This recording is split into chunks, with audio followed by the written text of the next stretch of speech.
অধিক ফলন ও রোগবালাই মুক্ত বিএসআরআই উদ্ভাবিত আখ চাষ করে কৃষকরা এখন আগের চেয়ে বেশি লাভবান। এই বীজের মাধ্যমে কৃষকরা অন্যান্য জাতের আখের চেয়ে বেশি ফলন পাচ্ছেন। তারা জানান, প্রচলিত আখের তুলনায় ৪৬ জাতের আখ চাষ করলে বেশি লাভবান হওয়া যায়।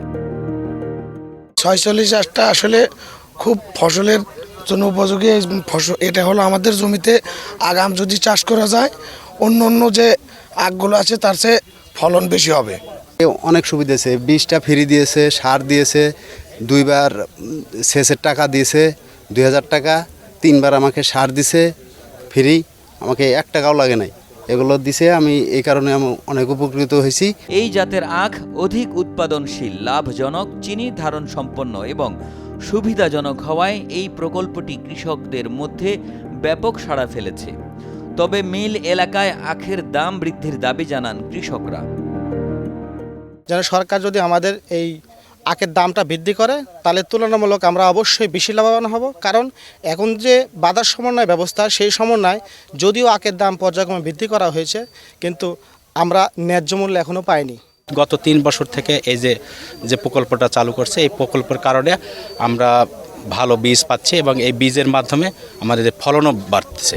নাটোর সদর উপজেলা কৃষি অফিসার জানান, কৃষকদের মাঝে বীজ সরবরাহের মাধ্যমে আখ চাষ বৃদ্ধি করা গেলে তারা লাভবান হবে।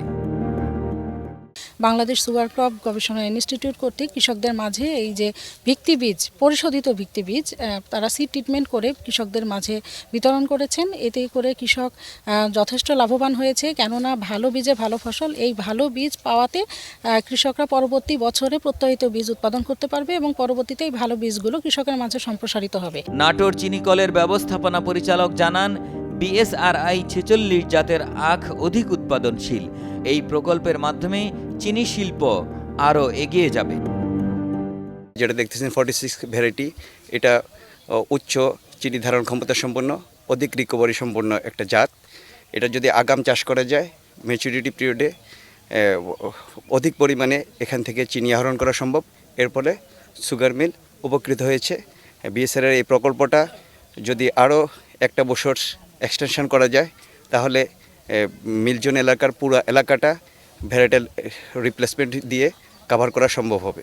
বিএসআরআই কর্তৃপক্ষ জানায়, এই আখ চাষে কৃষকরা আর্থিকভাবে দ্বিগুণ লাভবান হওয়ার পাশাপাশি চিনির ঘাটতি পূরণ করা সম্ভব হবে। এই প্রকল্পের আওতায় আমরা সাধারণত কৃষকদেরকে ভালো মানের বীজ সরবরাহের একটা উদ্যোগ। এই প্রকল্পটা এই বছরই শেষ হয়ে যাবে। এই প্রকল্পের মাধ্যমে আমরা কৃষকদেরকে ভালো মানের বীজ দেই, এই কারণে যাতে তাদের উৎপাদনশীলতা বেড়ে যায়। নাটোর চিনিকল এলাকায় 105টি প্লটে কৃষকরা ৪৬ জাতের আখ চাষাবাদ করছেন। নাটোর থেকে রেজাউল করিমের পাঠানো তথ্য ও ছবিতে ডেস্ক রিপোর্ট। একে আজাদ, কালের কণ্ঠ।